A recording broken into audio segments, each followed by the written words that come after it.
पवन जी, आप जन्मोत्सव समिति के अध्यक्ष भी रहे हैं और वर्तमान अध्यक्ष की असामयिक मृत्यु के उपरांत ये कयास लगाए जा रहे हैं कि पुनः इस बार आपको सर्वसम्मति से अध्यक्ष पद का भार दिया जाए अगर कोई महिला नहीं खड़ी होती है। लेकिन मेरा सवाल ये है कि वर्तमान में जिस तरीके से आपने अपने अध्यक्षता में एक बड़ा कार्यक्रम यहाँ पर किया था, अब क्या लगता है कि पार्क में किस तरह की स्थितियाँ उठ रही हैं और आप किस तरीके से इनसे सुलझने में या इनसे इलझने में या इस पार्क को बचाने में कामयाब हो पाएंगे? सभी को नमो बुद्धाय, जय भीम। साथियों, ये प्रोपेगेंडा इन्होंने 2019 में भी अपनाया था। इन्होंने उस समय भी ये चाल खेली थी हमारे ऊपर। जो ये बीजेपी के पार्षद यहाँ राजीव शर्मा है, उन्होंने कहा कि मैं इसकी बहुत अच्छे सुसज्जित तरीके से, भव्य तरीके से पार्क को बनवाऊंगा, यहाँ आपकी मदद कराऊंगा, मल्टी लेवल पार्किंग बनाऊंगा और पार्क में करोड़ों रुपए लगाकर बाबा साहब को पुनः स्थापित कराऊंगा।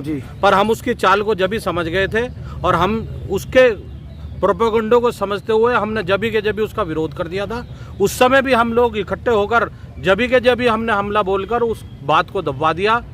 इन लोगों की चाल पहले से इस पार्क को घेरने की रही है और ये समय समय पे सुनियोजित तरीके से इस पार्क में कुकर्म करते आए हैं। बाबा साहब की मूर्ति के साथ छेड़छाड़ किया गया हो या पार्क की रूपरेखा को खराब करने का काम किया हो या पार्क में असामाजिक तत्व बिठवाकर बदतमीजी कराने का काम किया हो, इन्होंने समय समय पर ये तैयारी हर बार करी है और इन्होंने अपने मुंह की खाई है। मैं साथियों ये बताना चाहता हूँ, जिस मनुवादी सोच से ये हमारे बीच में आ रहे हैं, इनकी सोच को पनपने नहीं दिया जाएगा, क्योंकि ये बाबा साहब के अनुयायियों का देश है।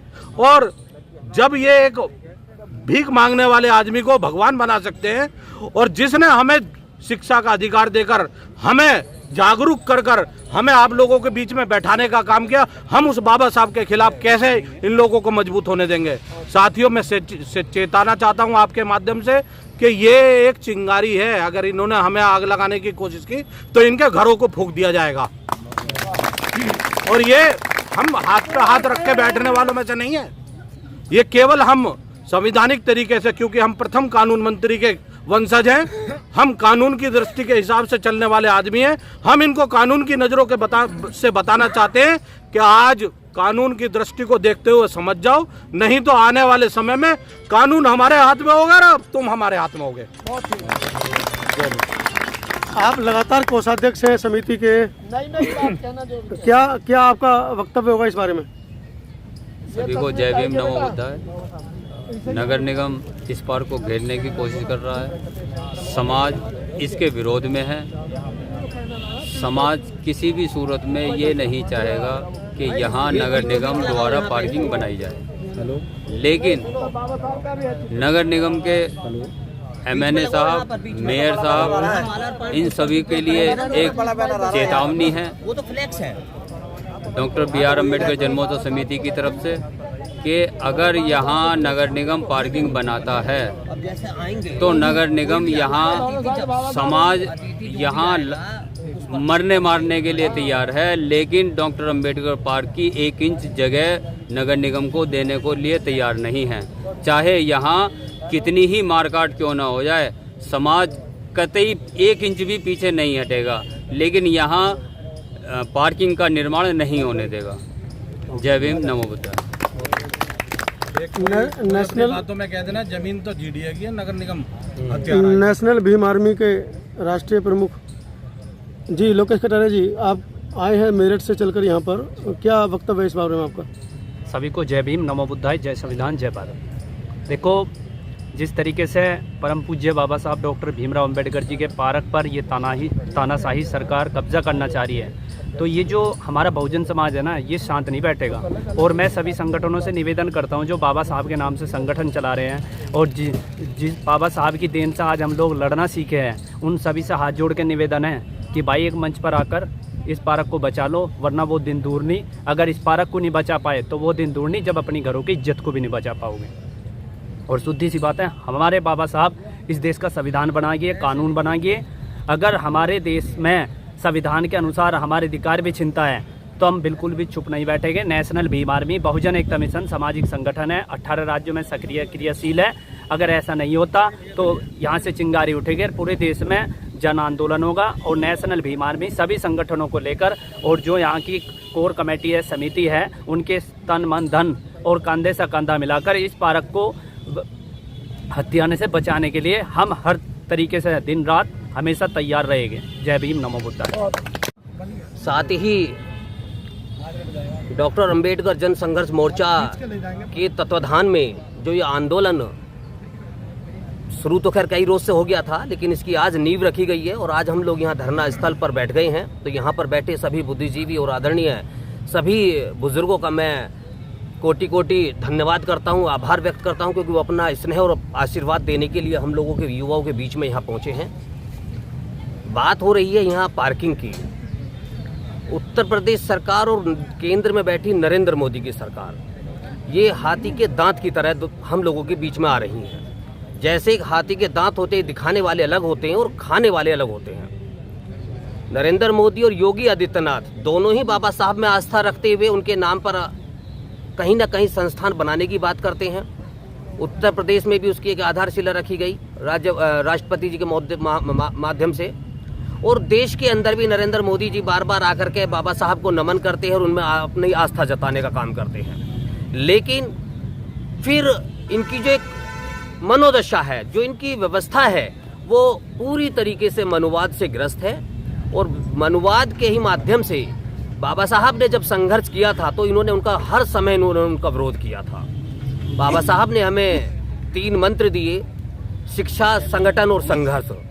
आज ज़रूरत है संघर्ष की, क्योंकि ये बात हमारे महापुरुषों के नाम पर बने स्मारकों और पार्कों की है। देश का बहुजन समाज पूरी तरीके से सजग है और संगठित है। देश के इसी समाज ने भीमा कोरेगांव जैसे आंदोलन भी करके दिखाए हैं और देश और दुनिया को 2 अप्रैल भारत बंद जैसे आंदोलन भी करके दिखाए हैं। और उसी दिशा में दिल्ली के अंदर संत शिरोमणि गुरु रविदास महाराज जी के गुरु घर के लिए भी इसी समाज ने हाई कोर्ट, सुप्रीम कोर्ट और केंद्र सरकार के द्वारा जो गुरु घर को जबरदस्ती तोड़ करके वहां पर अवैध रूप से निर्माण करने का जो इन्होंने प्रपोजल रखा था, उसको भी बदलने का काम इसी बहुजन समाज ने किया है। हम लोग सूर्यवंशी लोग हैं। चंद्रगुप्त मौर्य से लेकर के सम्राट अशोक तक हम लोग उनके वंशजों में गिने जाते हैं। उसी में जिसमें सरदार शहीद उधम सिंह ने जन्म लिया, और जब उन्होंने देखा कि बहुजन समाज के ऊपर एक माइकल डायर जैसे व्यक्ति ने नरसंहार करने का काम किया, तो वही कसम खाई कि मैं भी उसे उसी के देश में जाकर के उसी तरीके से मारूंगा जिस तरीके से आज हमारे भाइयों ने आज यहाँ प्राण त्यागे हैं। तो साथियों, मैं बताना चाहता हूँ पूरे देश को, आप लोग आपके चैनल के माध्यम से, गाजियाबाद की सरजमी पर एक आंदोलन का आगाज हुआ है। और ये आगाज कोई ऐसा नहीं है, संविधान निर्माता बाबा साहब डॉक्टर भीमराव अंबेडकर साहब के ऐतिहासिक पार्क को अवैध रूप से मल्टी लेवल पार्किंग बनाने का जो प्रस्ताव यहाँ की केंद्र और मोदी की सरकार ने दिया है, इसका विरोध करने के लिए हम सजग हैं। मैं ही नहीं, देश का समस्त बहुजन समाज की ये जिम्मेदारी है। और मैं आपके चैनल से आह्वान करता हूं देश के सभी युवाओं को कि आइए गाजियाबाद की सरजमी पर और यह देखिए जिस प्रकार से कानून के निर्माता के नाम पर जो पार्क ये आरक्षित गाजियाबाद की स्थापना से ही चला आ रहा है, उसको आज बदलने का काम योगी आदित्यनाथ की सरकार कर रही है। हम लोग यहाँ से बताना चाहते हैं योगी आदित्यनाथ को कि आप लोगों ने मशीनों के माध्यम से या लोगों के डर और धमका करके जिला पंचायत के चुनाव बेशक आप लोगों ने जीत लिए हैं, उसकी खुशियां मना रहे हैं, लेकिन 2022 के भी चुनाव आपके सर पे हैं। बहुजन समाज जिस तरीके से आपको सत्ता में अगर बिठा सकता है तो आपको सत्ता से हटा भी सकता है, क्योंकि हम यहाँ बहुजन हैं, देश के मूल निवासी हैं। ये देश हमारा है, ये आपका देश नहीं है। तुम आर्य हो, विदेशी हो, और कोई भी विदेशी आकर के इस देश के अंदर किसी भी तरीके से नाजायज अपनी सोच हमारे ऊपर थोप नहीं सकता। उसका विरोध किया जाएगा और उसका विरोध यहाँ होगा।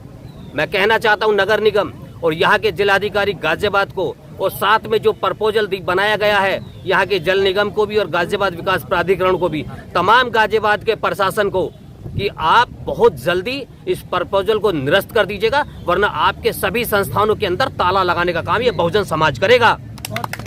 ताला लगाया जाएगा, हर एक अधिकारी को उसके घर भेजा जाएगा, या तो वो घर जाएगा या उसका वहीं पर बहुत बढ़िया स्वागत किया जाएगा। और स्वागत बहुजन समाज कैसे करता है वो आप लोग बहुत अच्छे तरीके से जानते हैं। जूतों की माला तो अलग डलेगी और पिटाई बहुत बढ़िया तरीके से होगी। ये काम हम लोग करेंगे। बहुजन समाज आज गुलाम नहीं है। बहुजन समाज वो शक्ति है जिसकी सरकार बना सकता है, उसकी सरकार को बिगाड़ भी सकता है। गाजियाबाद की धरती से पूरे उत्तर प्रदेश की जनता को हम लोग आह्वान करते हैं कि आइए गाजियाबाद की धरती पर, और यहाँ जिस तरीके से घिनौना प्रयास कर रहे हैं उसको दबाने का, उसको कुचलने का काम करिए। ये हमारी आवाज है। और डॉक्टर अंबेडकर जन संघर्ष मोर्चा के तत्वाधान में जो एक आंदोलन आज यहाँ शुरू किया गया है, उसको मजबूत करने के लिए जिस प्रकार से हम लोगों ने किसान आंदोलन को मजबूत किया और जिसकी पहचान देश विदेशों में पहुंचाई है, उसी प्रकार आप लोग भी इस आंदोलन को अपना समर्थन देने के लिए देश के अंदर जितने भी सामाजिक संगठन है, देश के अंदर जितनी भी सामाजिक समितियां हैं जो बाबा साहब के नाम से चल रही हैं या बाबा साहब के द्वारा रचित कानून के माध्यम से चल रही हैं या हमारे महापुरुषों के नाम पर चल रही हैं, उन सभी को हम आह्वान करते हैं, आइए और यहाँ हम लोगों का समर्थन दीजिए। दूसरा मैं एक और बताना चाहता हूँ, ये संविधान हमें अपने सम्मान के लिए हथियार उठाने की भी इजाज़त देता है। जब हमारे मान सम्मान के ऊपर कोई भी व्यक्ति या कोई भी समाज अगर उसके ऊपर कुठाराघात करने का प्रयास करेगा तो उसको उसी की भाषा में जवाब दिया जाएगा, चाहे हम उसे प्रशासन या सरकार उसको अवैध रूप से समझे या असंवैधानिक समझे या हमारा विरोध समझे। हम लोग संविधान के माध्यम से चलने वाले लोग हैं। अगर हमें संविधान इस चीज़ की इजाज़त देता है कि हम संवैधानिक अपने आंदोलन करें, तो यही संविधान हमें असंवैधानिक तरीके से भी संविधान के द्वारा हमारे आंदोलन करने की इजाज़त देता है। जय भीम, जय भारत, नमो बुद्धाय, जय लोकतंत्र। सब्सक्राइब करें आपके अपने चैनल समता आवाज़ टीवी को, बेल आइकन दबाना ना भूलें सबसे पहले हमारी वीडियो देखने के लिए।